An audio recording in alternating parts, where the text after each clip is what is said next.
Haleluya. Boleh teriak lebih keras lagi, Shalom. Shalom. Amin. Saya undang Bapak Ibu untuk bangkit berdiri. Kita mau datang di hadapan Tuhan. Tuhan Yesus, terima kasih Tuhan untuk siang hari ini Tuhan. Engkau izinkan kami Tuhan untuk beribadah di hadapan-Mu Tuhan dengan tubuh yang sehat Tuhan. Kami tidak ruang suatu apapun semata-mata hanya karena kemurahan Tuhan dalam hidup kami Tuhan. Kami mengucap syukur Tuhan. Kami datang di hadapan-Mu Tuhan dengan segenap hati kami Tuhan. Dengan segenap kerinduan kami Tuhan untuk menaikkan pujian syukur di hadapan-Mu Tuhan. Sebab hanya Engkau yang layak kami tinggikan, yang layak kami sembah Tuhan. Kami percaya Tuhan kuasa-Mu tercurah di tempat ini Tuhan. Urapan-Mu dinyatakan Tuhan di tempat ini Tuhan. Kami akan mengalami Engkau secara pribadi Tuhan. Kami percaya Tuhan Roh Kudus-Mu yang bekerja Tuhan di dalam ibadah ini Tuhan. Kami habiskan Tuhan ibadah ini Tuhan hanya dalam satu nama. Nama yang kudus, nama yang penuh kuasa Tuhan. Di dalam nama Tuhan Yesus. Haleluya. Amin. Shalom, sekarang kita akan berkaraskan Pentakosta ketiga. Apa yang dimaksud dengan Pentakosta ketiga? 1. Pentakosta ketiga adalah pencurahan Roh Kudus yang dahsyat di zaman ini, melebihi yang terjadi di Azusa Street.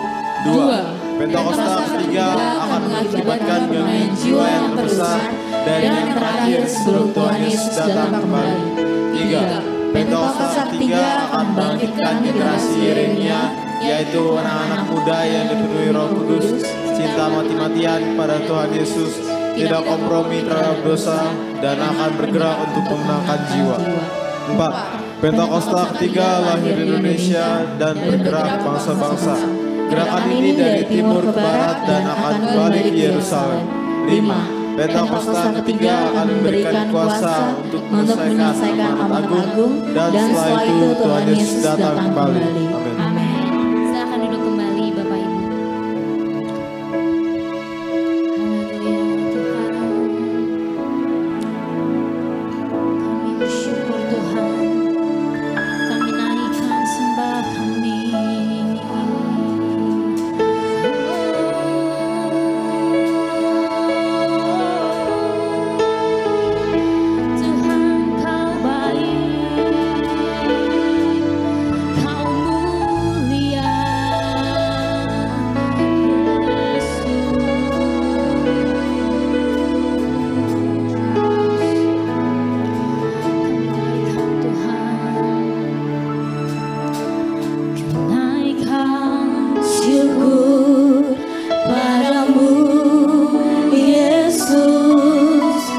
Sembah sujud kepadamu Tuhan, di hadapan tata kemuliaan-Mu, ku tinggikan, ku agungkan selamanya. Ku naikkan syukur padamu Yesus, ku sembah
kasih-Mu kami boleh memuji dan menyembah-Mu Tuhan.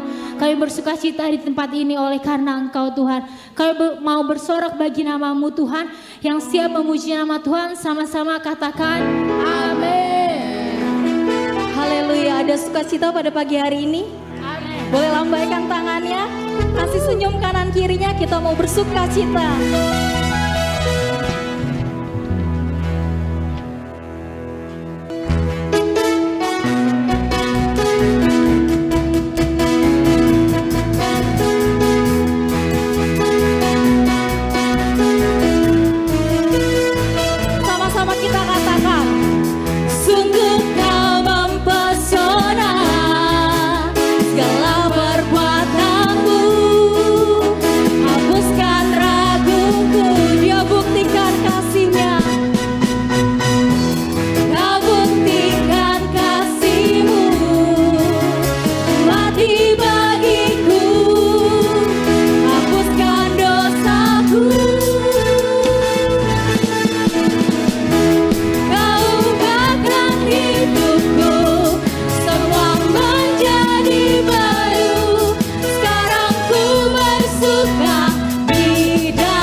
bersukacita.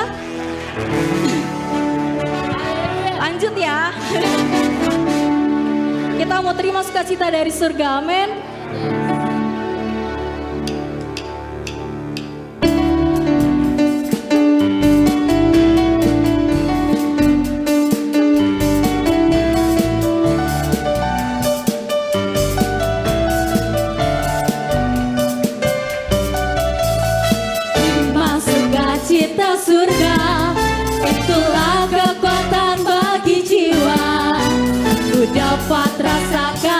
kasih-Nya di tengah badai yang bergelora.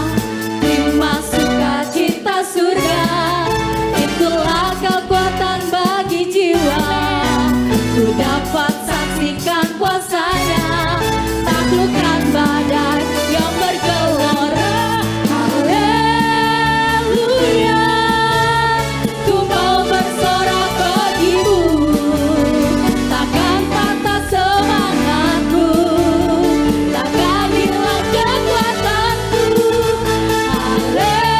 Haleluya, kau ada dalam hatiku, sukacita surga nyata penuhiku.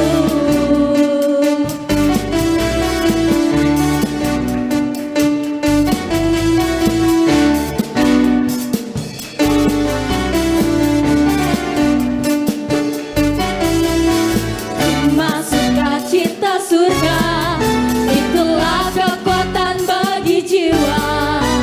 Ku dapat rasakan kasih-Nya di tengah badai yang bergelora. Terima sukacita surga, itulah kekuatan bagi jiwa. Ku dapat saksikan kuasa-Nya, taklukkan badai yang bergelora. Haleluya, ku mau bersorak bagimu, takkan patah semangatku, takkan hilang kekuatanku. Haleluya, kau ada dalam hatiku, sukacita surga nyata penuhiku. Sukacita surga nyata penuhiku. Sekali lagi kita katakan, sukacita surga nyata penuhiku.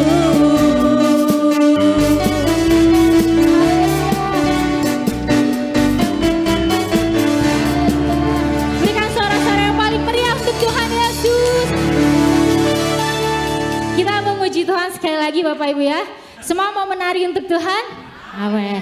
Bapak Ibu, walaupun dalam hidup banyak masalah, tapi bersama Tuhan Yesus semuanya akan selesai. Amin. Boleh kasih salam kanan kirinya, katakan ada Tuhan Yesus beres KB. Boleh jempolnya diangkat di atas kepala, kita mau menari untuk Tuhan.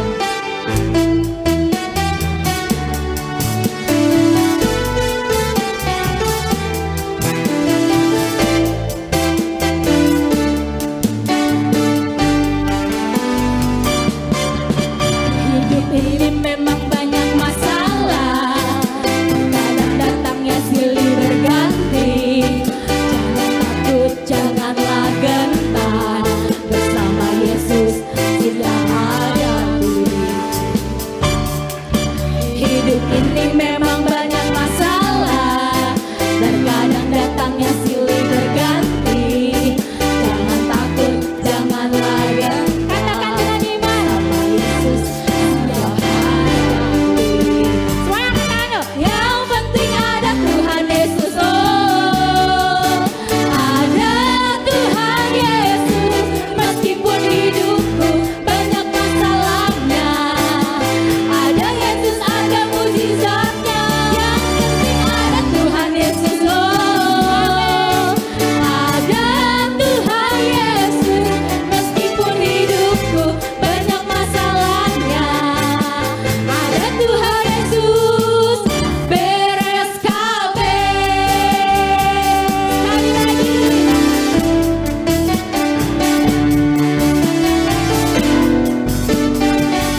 besar dan sanggup menggenapi setiap firman-firman-Nya dan janji-janji-Nya Tuhan.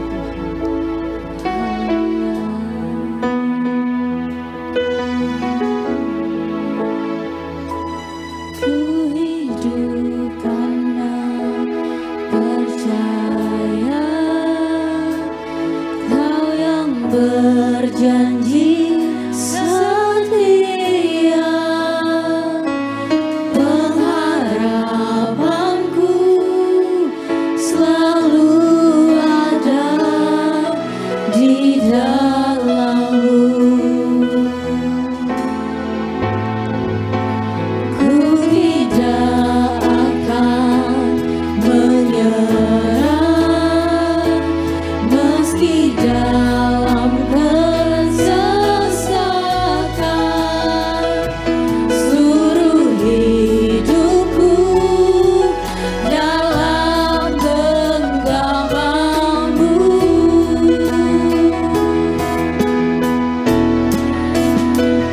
Aku punya Tuhan yang besar, yang telah berjanji dan sanggup menggenapi.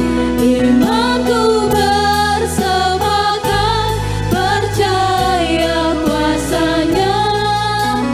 Ku terima sekarang kemenangan dari-Mu. Kami hidup karena percaya Kau yang berjanji setia, pengharapanku selalu ada di dalam-Mu. Ku tidak akan menyerah meski dalam kesesatan. Seluruh hidupku dalam genggaman-Mu.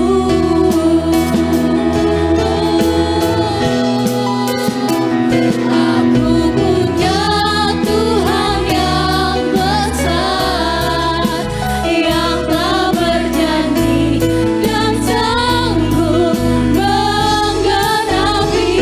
Imanku bersepakat percaya kuasa-Nya.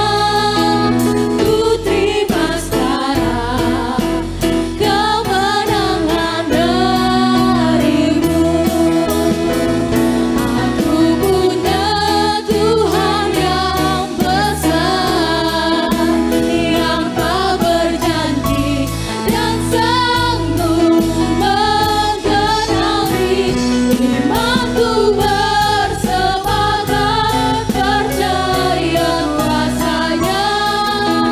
Ku terima sekarang kemenangan dari-Mu. Mari bangkit berdiri Bapak Ibu, kita sambut firman Tuhan. Aku punya Tuhan yang besar, yang telah berjanji dan sanggup menggenapi. Imanku bersepakat percaya kuasa-Nya. Ku terima sekarang kemenangan dari-Mu.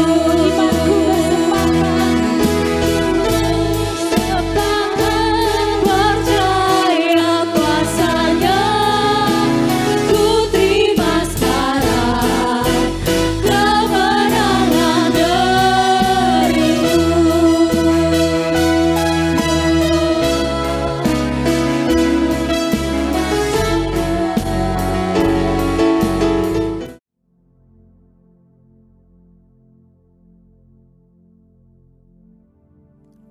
Shalom semuanya. Pada waktu Tuhan Yesus ditanya oleh murid-muridnya tentang tanda kedatangannya dan tanda kesudahan dunia ini, Tuhan Yesus menjawab yang salah satunya terdapat dalam Matius 24 ayat 14 yang berkata, dan Injil kerajaan ini akan diberitakan di seluruh dunia menjadi kesaksian bagi semua bangsa. Sesudah itu barulah tiba kesudahannya. Tuhan Yesus pasti datang kembali. Yang percaya katakan amin. Karena itu dia memberikan amanat agung kepada kita, yaitu agar kita pergi dan menjadikan semua bangsa itu murid Tuhan Yesus. Hal ini juga berarti agar terjadi penuaian jiwa besar-besaran sebelum Tuhan Yesus datang kembali. Sekarang kita akan melihat bagaimana proses untuk menyelesaikan amanat agung atau proses penuaian jiwa yang terbesar dan yang terakhir sebelum Tuhan Yesus datang kembali. Untuk menyelesaikan amanat agung tidak bisa dengan kekuatan sendiri. Karena itu pesan terakhir Tuhan Yesus sebelum naik ke sorga kepada murid-muridnya, yang juga berarti kepada kita semua. Dalam Kisah Para Rasul 1 ayat 8. Tetapi kamu akan menerima kuasa kalau Roh Kudus turun ke atas kamu. Dan kamu akan menjadi saksiku di Yerusalem dan di seluruh Yudea dan Samaria dan sampai ke ujung bumi. Jadi untuk menyelesaikan amanat agung, kita harus menerima kuasa dari Roh Kudus yang turun ke atas kita. Setelah itu dengan disaksikan para murid-muridnya, Tuhan Yesus naik ke sorga. Setelah Tuhan Yesus naik ke sorga, 120 murid Tuhan Yesus berkumpul di kamar loteng Yerusalem. Mereka melakukan ini karena Tuhan Yesus memerintahkan agar mereka tidak meninggalkan kota Yerusalem sebelum diperlengkapi dengan kekuasaan dari tempat tinggi. Tuhan Yesus berkata, sebab Yohanes membaptis dengan air, tetapi tidak lama lagi kamu akan dibaptis dengan Roh Kudus. Apa yang dilakukan 120 murid di kamar loteng? Alkitab berkata bahwa mereka semua bertekun dengan sehati dalam doa bersama-sama. Artinya, mereka berdoa, memuji dan menyembah Tuhan dalam unity siang dan malam. Ini adalah prinsip restorasi Pondok Daud. Ini adalah prinsip menara doa. Setelah 10 hari mereka melakukan hal ini, maka pada hari raya Pentakosta, tiba-tiba turunlah dari langit suatu bunyi seperti tiupan angin keras yang memenuhi seluruh rumah di mana mereka duduk.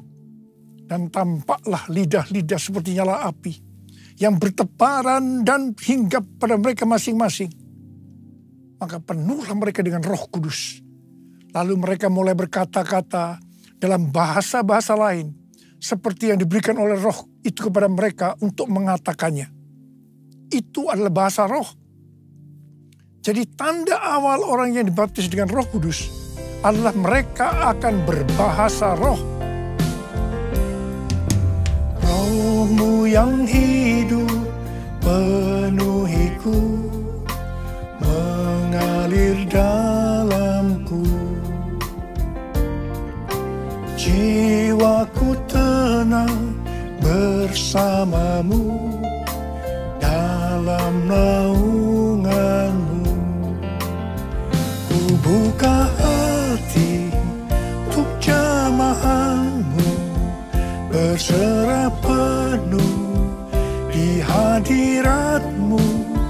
Kau ambil alih seluruh hidupku, di altarmu menyembahmu, di altarmu menyembahmu, di altarmu menyembahmu.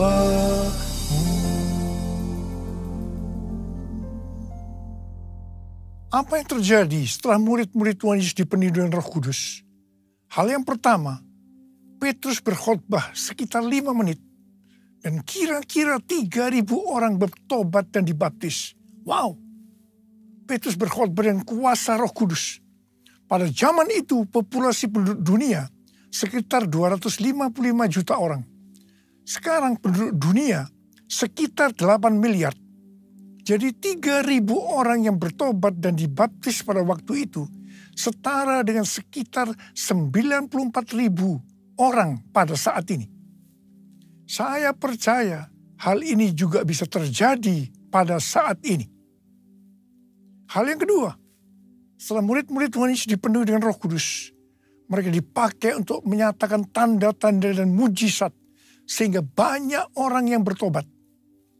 Petrus dan Yohanes menyembuhkan orang lumpuh sejak lahir. Bayangan Petrus bisa menyembuhkan orang sakit. Sapu tangan atau kain yang pernah dipakai Paulus, jika diletakkan pada orang sakit atau dirasuk setan, maka orang itu akan sembuh.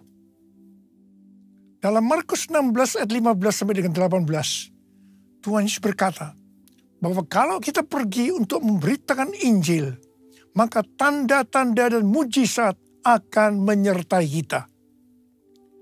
Sejak tahun 2006, saya diperintahkan Tuhan untuk mengadakan kebaktian kesembuhan ilahi. Selama 13 tahun, saya sudah mengadakan 318 kali kebaktian kesembuhan ilahi. Setiap kali berkhotbah, saya pasti memberitakan Injil. Tanda-tanda dan mujizat terjadi.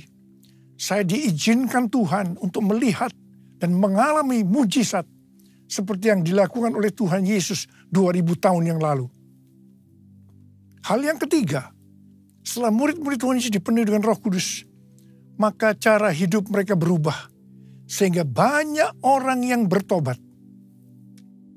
Yang pertama, mereka bertekun dalam pengajaran rasul-rasul dan dalam persekutuan. Bagi kita, ini juga bisa diartikan mereka suka membaca Alkitab. Mazmur 119 ayat 105 berkata, "Firman-Mu itu pelita bagi kakiku dan terang bagi jalanku." Kalau kita suka membaca Alkitab, itu akan menuntun jalan hidup kita. Hidup benar sesuai dengan firman Tuhan. Kita akan menjadi orang yang berintegritas.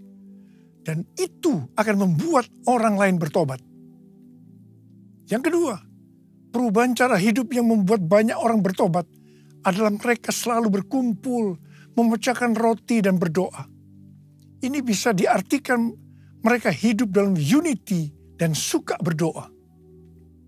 Hari-hari ini saya melihat melalui menara doa bahwa ada doa, pujian, dan penyembahan dalam unity siang dan malam. Saya percaya kalau Tuhan sudah berikan kepada kita beban untuk berdoa seperti ini, maka ini merupakan tanda bahwa Pentakosta ketiga yang dahsyat akan turun. Dan akan terjadi penuaian jiwa yang terbesar dan yang terakhir sebelum Tuhan Yesus datang kembali. Yang ketiga, perubahan cara hidup jemaat yang membuat banyak orang bertobat, yaitu karena mereka suka memberi, sehingga tidak ada yang berkekurangan. Hari-hari ini Tuhan Yesus menghendaki agar kita suka memberi. Alkitab berkata, adalah lebih berbahagia memberi daripada menerima. Lukas 6 ayat 38 berkata, "Berilah, dan kamu akan diberi. Suatu takaran yang baik, yang dipadatkan, yang dikoncang, dan yang tumpah keluar akan dicurahkan ke dalam pangkuanmu. Sebab ukuran yang kamu pakai untuk mengukur akan diukurkan kepadamu." Yang keempat, perubahan cara hidup jemaat yang membuat banyak orang bertobat, yaitu mereka selalu bergembira dan dengan tulus hati sambil memuji Allah. Hidup dengan tulus hati artinya hidup sebagai orang yang berintegritas. Jadi perubahan-perubahan yang terjadi dalam cara hidup jemaat yang membuat banyak orang bertobat adalah, yang pertama, mereka suka membaca Alkitab. Yang kedua, mereka suka berdoa. Yang ketiga, mereka hidup dalam unity. Mereka suka memberi. Mereka suka memuji Allah dan bergembira. Tulus hati atau hidup berintegritas. Dikatakan bahwa mereka disukai semua orang. Dan tiap-tiap hari jumlah orang yang diselamatkan bertambah. Haleluya! Curahkanlah kuasa-Mu Tuhan, mujizat terjadi di tempat ini. Curahkanlah kuasa-Mu Tuhan, Mujizat terjadi sekarang ini. Mujizat terjadi sekarang ini. Mujizat terjadi sekarang ini. Saya percaya mereka menganggap bahwa pola penuaian jiwa hanya seperti itu. Mereka sebagai orang-orang yang percaya hidup dalam zona nyaman. Mereka biasa berkumpul dalam unity sambil membaca Alkitab, berdoa dan memuji Tuhan dengan sukacita. Tidak ada yang berkekurangan. Wow, siapa yang tidak mau menjadi orang Kristen? Tetapi ternyata supaya penuaian jiwa bertambah besar, Tuhan izinkan proses berikutnya terjadi, yaitu aniaya menimpa jemaat di Yerusalem. Selain rasul-rasul, maka mereka harus lari meninggalkan Yerusalem. Mereka pergi ke Yudea dan Samaria sambil memberitakan Injil. Jadi kalau tadinya penuaian jiwa hanya terjadi di Yerusalem saja, sekarang mereka menyebar ke seluruh Yudea dan Samaria. Dan pola penuaian jiwa yang seperti ini masih terjadi sampai hari ini. Catatan sejarah gereja selama berabad-abad menunjukkan bahwa semakin gereja ditekan, justru Injil semakin menyebar dan diberitakan kemana-mana. Karena itu Tuhan izinkan hari-hari ini penderitaan, aniaya itu terjadi di antara orang-orang percaya, supaya terjadi penuaian jiwa yang lebih besar. Yang percaya katakan amin. Ternyata pola penuaian yang terjadi di atas belum menyelesaikan rencana Tuhan. Karena selain penuaian jiwa harus terjadi di Yerusalem, seluruh Yudea dan Samaria, tapi juga harus sampai ke ujung bumi. Tuhan mempunyai cara untuk membuat penuaian jiwa itu sampai ke ujung bumi, yaitu dengan terjadinya perubahan paradigma dalam pelayanan. Selama ini, pengertian tentang keselamatan hanya untuk orang Yahudi saja.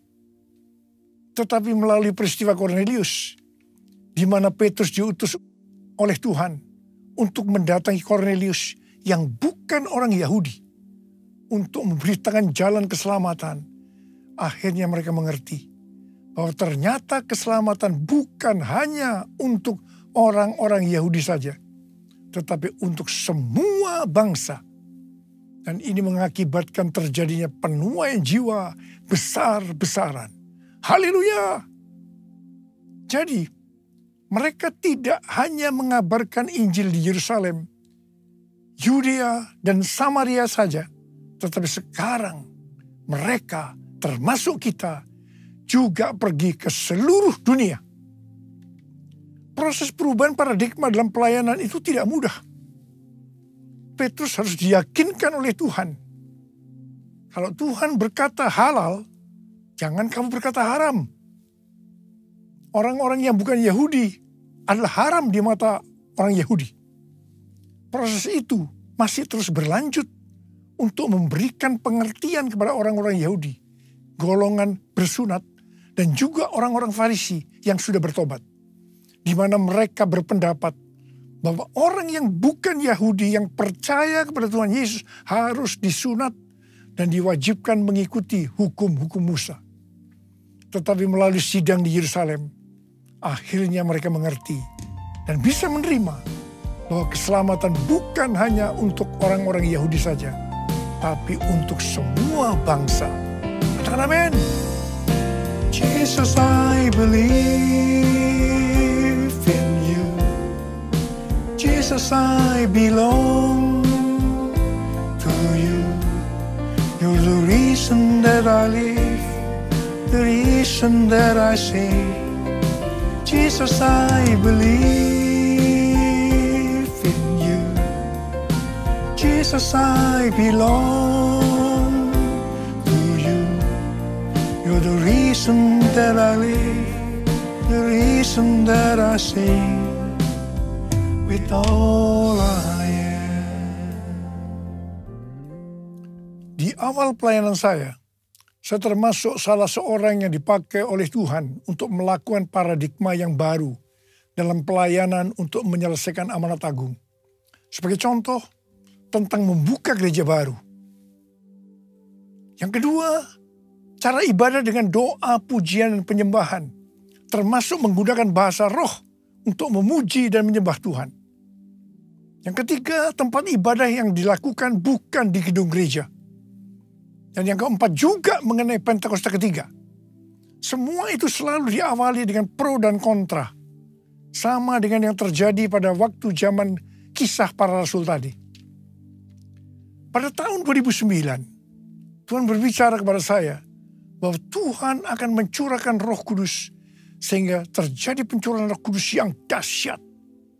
Pada saat Roh Kudus dicurahkan, akan terjadi peristiwa seperti yang terdapat dalam Yoel 2 ayat 28 sampai dengan 32. Di sini disebutkan bahwa pada saat Roh Kudus dicurahkan akan ada 3 tanda yang terjadi. Tanda pertama sesuai dengan Yoel 2 ayat 28 dan 29. Bahwa anak-anak, pemuda, dan orang tua akan dipakai oleh Tuhan secara luar biasa. Amin. Tanda yang kedua sesuai dengan Yoel 2 ayat 30. Maka akan terjadi mujizat yang luar biasa. Tanda ketiga sesuai dengan Yoel 2 ayat 31. Maka akan terjadi goncangan-goncangan yang dahsyat. Dengan adanya 3 tanda ini, maka Yoel 2 ayat 32 akan digenapi. Akan banyak orang yang berseru kepada nama Tuhan. Dan mereka yang berseru kepada nama Tuhan akan diselamatkan. Ini berarti akan terjadi penuaian jiwa yang besar. Sejak tahun 2009, hampir di setiap khotbah, saya selalu mengingatkan tentang guncangan-guncangan ini. Dan ini terjadi hampir sekitar 10 tahun. Siapa mengira bahwa yang disebut dengan guncangan ini adalah pandemi COVID-19. Di mana di Indonesia dimulai pada tanggal 2 Maret 2020. Kita melihat selama ini bahwa dengan adanya pandemi COVID-19 ini, telah terjadi perubahan paradigma dalam pelayanan. Pelayanan secara online terbukti merupakan alat untuk mempercepat penyelesaian amanat agung. Yaitu dengan semakin cepat dan banyaknya orang yang mendengar dan mengenal Injil Kerajaan Allah. Pada tanggal 8 Februari 2023, dimulainya kebangunan rohani di Asbury University, Kentucky. Yang mereka lakukan adalah berdoa, memuji, dan menyembah Tuhan dalam unity siang dan malam. Ini adalah prinsip restorasi Pondok Daud. Ini adalah prinsip menara doa. Kebangunan rohani ini menyebar ke kampus-kampus lain di Amerika Serikat. Seperti di Lee University, Oral Roberts University, dan lain-lain. Berita kebangunan rohani melanda ke seluruh dunia.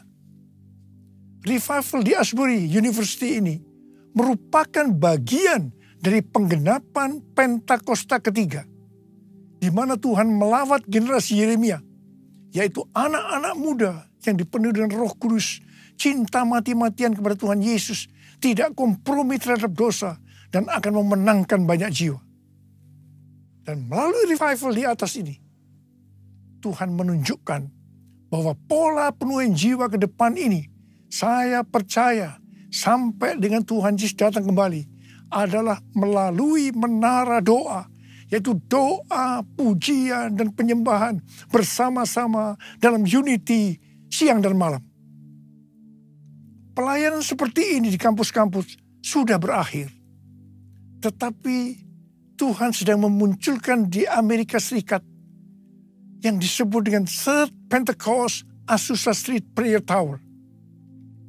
Azusa Street Prayer Tower adalah tempat untuk berdoa bagi kebangunan rohani global Pentakosta ketiga. Pelayanan dan pelatihan di dalam pusat kota Los Angeles, California. Dan lokasinya adalah sekitar 25 meter dari Azusa Street Revival yang dipimpin oleh William Seymour tahun 1906. Azusa Street Prayer Tower ini adalah penggenapan nubuatan dari Cindy Jacob bahwa gerakan Pentakosta ketiga ini dimulai dari timur ke barat. Dan barat ini adalah Amerika Serikat. Dari Amerika Serikat akan menyebar ke seluruh dunia dan kembali ke Yerusalem. Api Pentakosta menyala, api Pentakosta menyala, api, api, api, api, api, api Pentakosta ketiga, api Pentakosta menyala, api Pentakosta menyala, api, api, api, api, api, api Pentakosta ketiga. Banyak hamba Tuhan mendapatkan bahwa kita harus memperhatikan dengan saksama sampai dengan tahun 2033. Tahun 2033 adalah peringatan 2000 tahun kematian, kebangkitan, kenaikan Tuhan Yesus ke sorga. Tahun 2033 adalah peringatan yang ke-2000 tahun pencurahan Roh Kudus, yang berarti peringatan hari ulang tahun gereja yang ke-2000. Peringatan 2000 tahun dimulainya amanat agung. Visi yang didapatkan oleh Empower 21 adalah pada hari Pentakosta 2033. Setiap orang akan mendapatkan kesempatan untuk berjumpa secara autentik dengan Tuhan Yesus melalui kuasa dan kehadiran Roh Kudus. Everyone. Rick Warren dari aliran baptis mendapatkan bahwa tahun 2033 adalah goal untuk menyelesaikan amanat agung. Tuhan memberikan tuntunan untuk menyelesaikan amanat agung tahun 2033. Kita seperti orang Israel yang dipimpin oleh Yosua untuk memasuki tanah perjanjian, yaitu melalui jalan yang belum pernah kita lalui sebelumnya. Mereka akan dituntun oleh tabut Allah. Jarak antara tabut Allah dengan orang Israel yang mengikutinya harus sekitar 2000 hasta. Tidak boleh terlalu dekat, juga tidak boleh terlalu jauh. Untuk itu, mereka harus menguduskan diri. Kita juga akan dituntun oleh Roh Kudus dengan cara yang sama.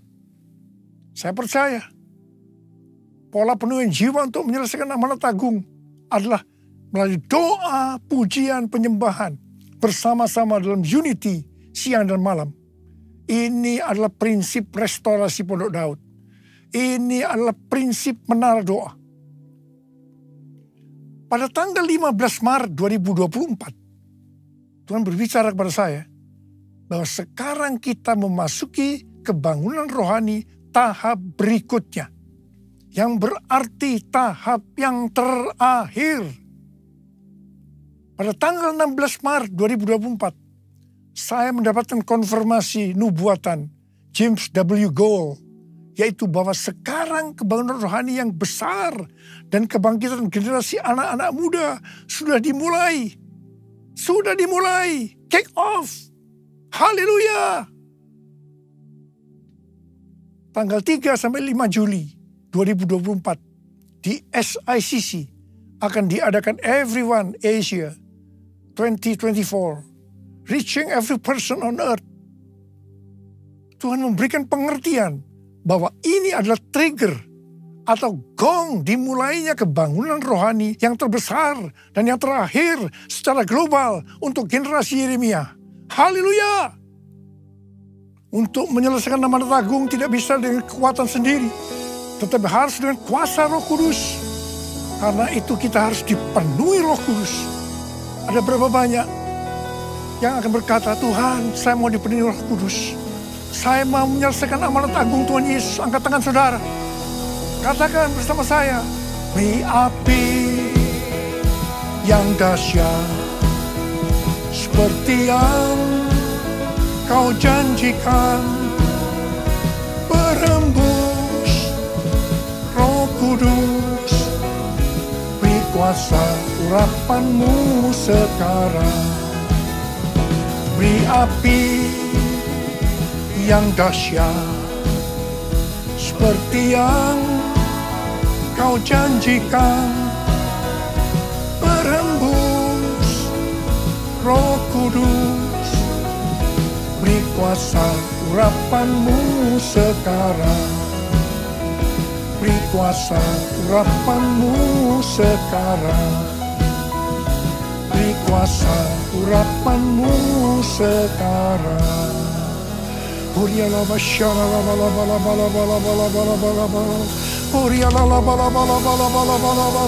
Curahkan pengurapan-Mu ya Tuhan. Api yang dahsyat turun dalam nama Yesus, dalam nama Yesus. Memberikan kuasa, berikan kuasa, kuasa untuk menyelesaikan nama dan tanggung Tuhan Yesus. Terima kasih Tuhan, terima kasih, terima kasih Tuhan, terima kasih. Dalam nama Yesus. Amin. Mari kita akan masuk dalam perjamuan kudus. Kita akan mengingat ayat ini. Sebab setiap kali kamu makan roti ini dan minum cawan ini, kamu memberitakan kematian Tuhan sampai Ia datang. Perjamuan kudus adalah perjamuan Tuhan Yesus sendiri. Setiap kali kita masuk dalam perjamuan kudus, Tuhan Yesus berkata, biarlah ini menjadi peringatan akan daku. Karena itu mari arahkan hati kita kepada kebaikan Tuhan. Supaya kita lebih mengasihi Tuhan Yesus. Kita lebih mengasihi satu dengan yang lain. Bapa, siapakah kami sebelum kami mengenal Engkau? Kami semua orang berdosa. Upah dosa adalah maut, mati. Tapi Engkau yang tidak berdosa telah dijadikan dosa oleh karena kami. Engkau harus turun dari sorga mulia.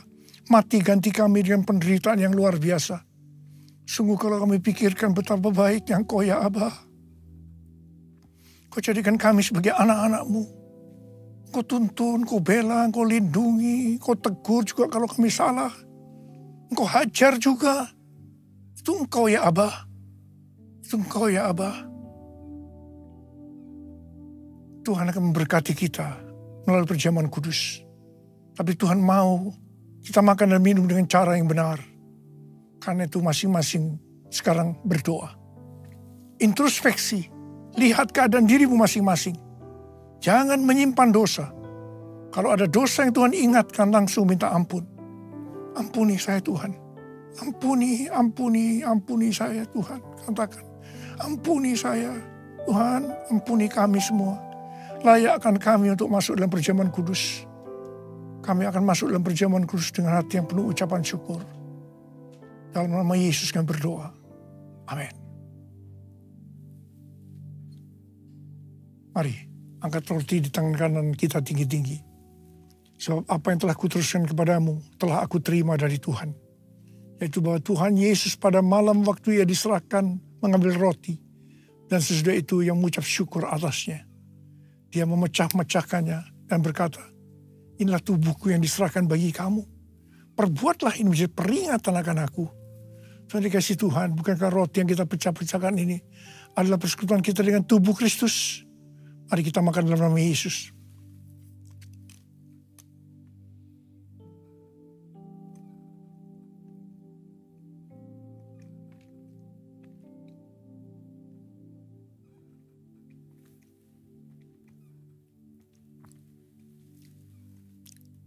Mari angkat cawan di tangan kanan kita tinggi-tinggi. Demikian juga yang mengambil cawan sesudah makan lalu berkata, cawan ini adalah perjanjian baru yang dimeteraikan oleh darahku. Perbuatlah ini setiap kali kamu meminumnya menjadi peringatan akan aku.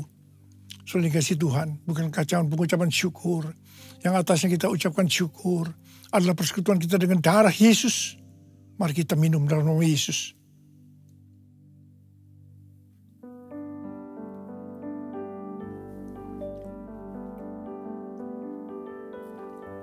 Mari angkat tangan kita di hadapan Tuhan.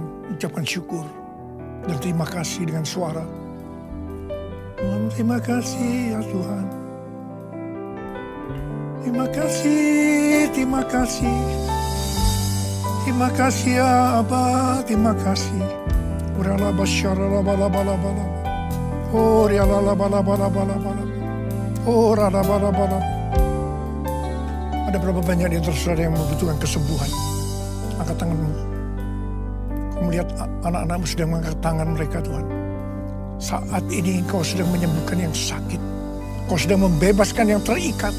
Engkau menghibur yang susah, Engkau menguatkan yang lemah, Engkau memberikan pengharapan-pengharapan yang baru bagi yang datang dengan keadaan putus pengharapan. Terima kasih. Sembuh dalam nama Yesus, sembuh dalam nama Yesus, sembuh dalam nama Yesus, sembuh dalam nama Yesus. Terima kasih Tuhan. Terima kasih Yesusku, terima kasih Yesusku.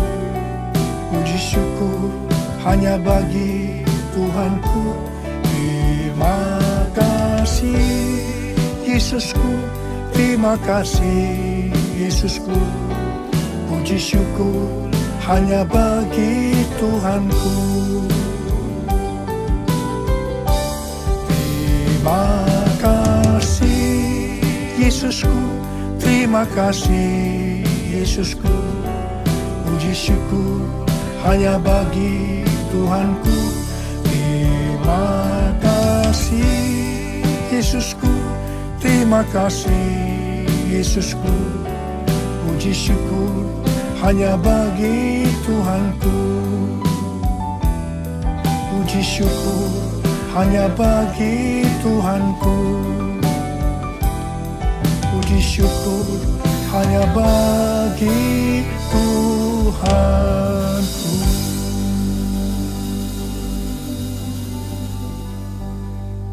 Terima kasih Tuhan. Sekarang terimalah berkat Tuhan.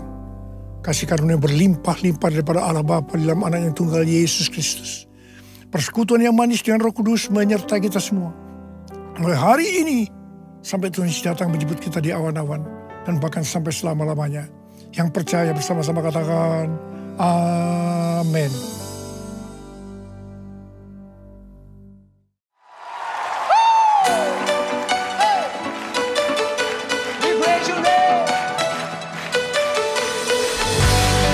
Tepuk tangannya mana buat Allah kita, come on.